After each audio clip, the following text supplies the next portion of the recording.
everybody, to another episode of Command Combat Battle Reports. Today's board game is Battle Cry, and we're going to be doing Fredericksburg. This is going to be the game, not the reenactment.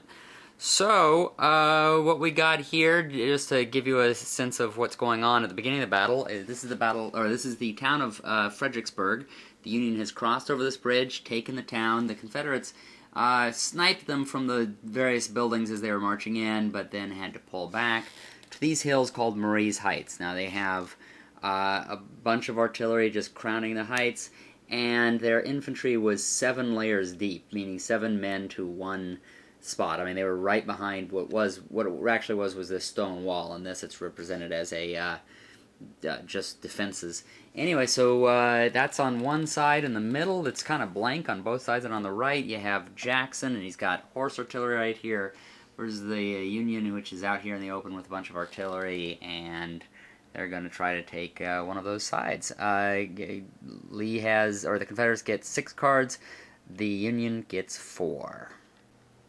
On the first turn, the Union is on the left, Confederates are on the right, because the Union will be moving first. They did forced march, so they are basically, they're not going to do what the Union actually did during the battle. They're not going to do something very stupid. Instead of attacking straight ahead at this very defensible position, they are actually moving towards the center. Now, the game actually has it such that there's an extra victory point up on that hill, but you lose lots of victory points taking it. So they're going to see what happens when they try to run over there, and they luckily got the forced march card first, so they're moving their guys quickly over that direction. They took a pot shot and actually managed to kill one of the guys here, but they fired back and managed to kill one of these guys and ran him backward a little bit. So both did things in the center. Union moved up to there. Confederates moved their guys up there, took some shots, and whittled them down a bit.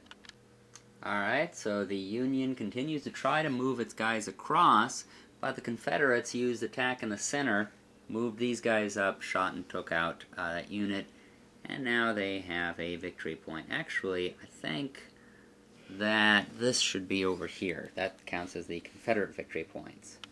So, well, this game is going very poorly for the Union, even though they aren't doing the stupid thing that Burnside did. They have this traffic jam over here on the right flank, and they're trying to get out. Well, they did.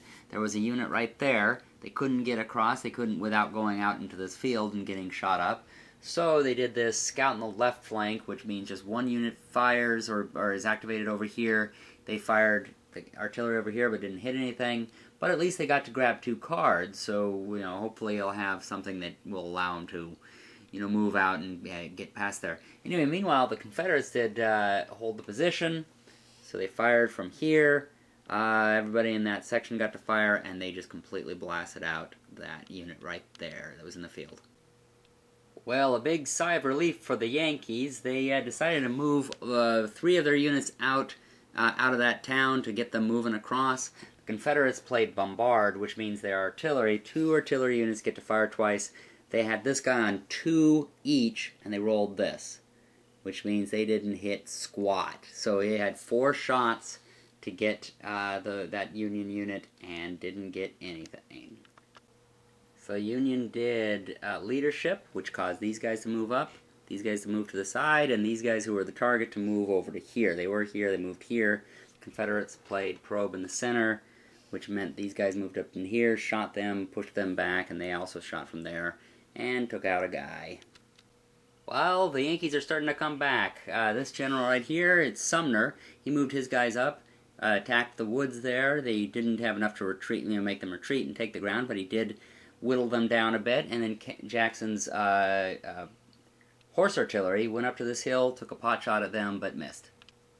Yankees are still starting to push. They managed to push this guy out here and did a pot shot over here and managed to whittle him down just to 1. Confederates came back at them by firing back here, took out a couple of guys. They fired here and rolled this, so they just totally whiffed it. Although Jackson's horse artillery managed to take out a guy back there. The Union player wasn't able to play another center, so he pushed up here on his left flank. He's slowly moving up towards the Confederate player. Confederate continued to pound on him in the center, had these guys fire on that, and now he's down just to 1 flag stand among the 4 guys that are normally there. So we'll see what happens. And so the Yankees decided to hold and fire. So they did. They fired these guys, managed to whittle them down to one, but just barely weren't able to take him out. But they did take out this guy who was behind the wall, which usually doesn't happen. You wouldn't quite expect that. The Confederates, meanwhile, fired and hit them and also caused them to retreat. Now, they could have ignored the retreat, but the general just decided, you know what, let's go ahead and get our behinds back behind these trees so they can't hit us anymore. So, sort of a discouraging turn for both sides. The Union played attack on the left flank. They moved up, fired at the horse artillery, and only managed to do a retreat symbol, which made him retreat. These guys fired over here, didn't get anything. The Confederates did rally and got to roll 6 dice, but only got 1 guy back. Aww. I just read the card, and yeah, it helps when you do that. I found out that the unit who rallied got to shoot, so he shot, eliminated that unit. Now he has 3 points, and caused the General Sumner to go retreating there. Well, Yankees did outflank, which would mean that on the 2 sides they could attack, but they have completely abandoned that flank, and so it just comes from to this side, and he moved up, fired on them, didn't do anything. The Confederates played fight back, and shot and managed to take out one of the Yankee guys. Plus, the Union guy had started to move up here. The Confederate played hit and run. He moved his cavalry up to this hill, and just caused 2 retreat markers, which made him go back to there. Very interesting turn here. They both attacked in the center. These guys moved up to take them out, managed to take out all but one of the stands. They managed to also destroy this flag that was here, so they now have 2 points. The Confederates fired back, didn't manage to hit anybody, just caused them to retreat. Artillery came in here, caused a kill and a retreat, so they're back there now. So this, by the way, is the entire board, so you can see where we are. So the Union got battle cry, so they rushed up and used their extra points to finish off the center, so the Confederates are basically out of the center for the most part. The Confederates got, probe on the right, so they moved up, got on that hill, and fired, but just basically took a pot shot but didn't get anything. But because of this thing in the center, the Union now has 3 points. The Confederates have 3 points, so it is a tied game, and this is halfway through. The Federals did fight back, which meant they were able to fight over on this flank, which the Confederates did the right, so the Federals, it was the left flank. They managed to not do a lot. I can't even remember exactly what they did, but they basically just took some pot shots over here. Oh yeah, started to move forward, basically. So the Confederates saw it, this is their chance. They did another assault the right flank. They brought their cavalry up, assaulted, brought up their artillery, and brought up their infantry, and just been shooting, and Jackson is up there now with his artillery. Oh, and the Federals did manage to hit one of the artillery pieces. Took one thing out there. They're kind of fragile. They have 3 parts to them. Federals did very little this turn. Confederates did a lot. The Union just moved that guy forward a little bit. Confederates, meanwhile, did this probe on the right, so they were able to take out more of the Federals in those woods, and fired over here and took out a little bit of the guys there. And the Union takes the lead. They actually could win this one. They replaced the guys in the forest there, and took out the cavalry. They were full stand. Now they are completely destroyed. It's 4 down. That's 4 points for the Union. And the Confederates did counterattack, so they fought back in the exact same area. They were going to take out this one very weak Union unit. Could have gotten a point there, an easy point, but caused them to retreat instead. Fired back and put them down to 1 stand. Kind of a bizarre turn, but it was because both players didn't have any cards to really do anything, so the sides, I guess, decided to kind of dig in and not do much. The Union actually built field works, but it was because they didn't really have anything else. The Confederates used leadership to fire, took a pot shot there, and by the way, this is Jackson, fired over there. This is Longstreet, moved over to these guys over here, maybe to bring the artillery to start getting those guys who are running to the center. So both sides did things on the left flank. This is the Federal left flank, and they just took pot shots but didn't hit anything. The Confederates used their left flank to shift over towards the center to start moving the artillery so they can fire at those guys. So the Yankees used a short supply on Jackson's artillery unit here, so they had to go back here, but they are a horse artillery unit, so they can move two, so they moved up to here, and they're getting behind that hill to go after those guys, apparently. These guys moved down into here, and are getting ready, looks like, to go through those woods up there.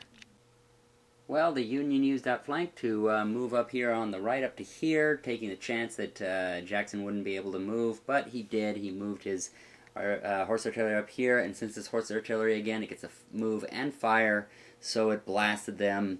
They still have one flag, so they thought it best to retreat. He actually got a retreat, which of course the general could have, I believe it's Hooker that's over there, so General Hooker could have caused them not to retreat, but he's like, let's get out of here, because they get 4 dice right there. Very interesting turn here. The Union again got Battle Cry, because you shuffle it back in after you use it, and they used it to move these guys up here. I found out this general is actually not Hooker, it's Franklin, so Franklin had iron balls. He's like, let's go for it, ran his 1 unit guy up there, hit the artillery, but didn't take it out. And he just hoped that the artillery didn't have anything to fire back with, but they did, and they fired back. Oh, and they whiffed it. All they needed was 1 infantry unit and all those dice, and they'd get another point, but they didn't. They got the 1 flag, but the general can ignore that. The better part of valor would have been to go back there. They've done their raid, they might as well go back, but Franklin's going to have iron balls here. He's staying right up in his face, and he's going to try to take out that artillery unit. So it's coming to its climax here. The Federals got counterattack, so they attacked the artillery up on the hill and managed to destroy it, sent Jackson running. So then the Confederates did an attack in the center, and so they moved these. Oh yes, and that's right. Also during the Federal turn, they did a long-range artillery shot, managed to make these guys retreat. I think they even took a stand. These guys, during their turn, moved back up, and the artillery fired at the Union here and managed to take out that stand, even though it was behind field works, and managed to pick off some guys there. So they're really doing a final strike on each other to try to, get those last points here. This is the overall board, and the points are the Confederates have 4 points. That's how many units they've taken out of the enemy, and the Union has 5 points. They only need 1 more and they win this game. It's kind of interesting, coming right up to the very end here. And the Union just did it. Franklin and his 1 infantry stand just moved up onto this hill, fired down on Jackson, got what he needed, destroyed him. So that is the last point. In fact, it's appropriate that the last point that they get to win is General Jackson himself. They managed to kill him in this battle, so it's 6-4. Even though it looked like the Confederates were going to win, the Union actually won it. Very different from the actual battle, where the Union was just absolutely slaughtered because they had just charged across this field. But in this one, they said, no, let's go around this way, attack the center. They did, and it was successful. So thank you all for watching, and be sure to subscribe and watch us on CommandCombatReports.com. And happy gaming, everybody!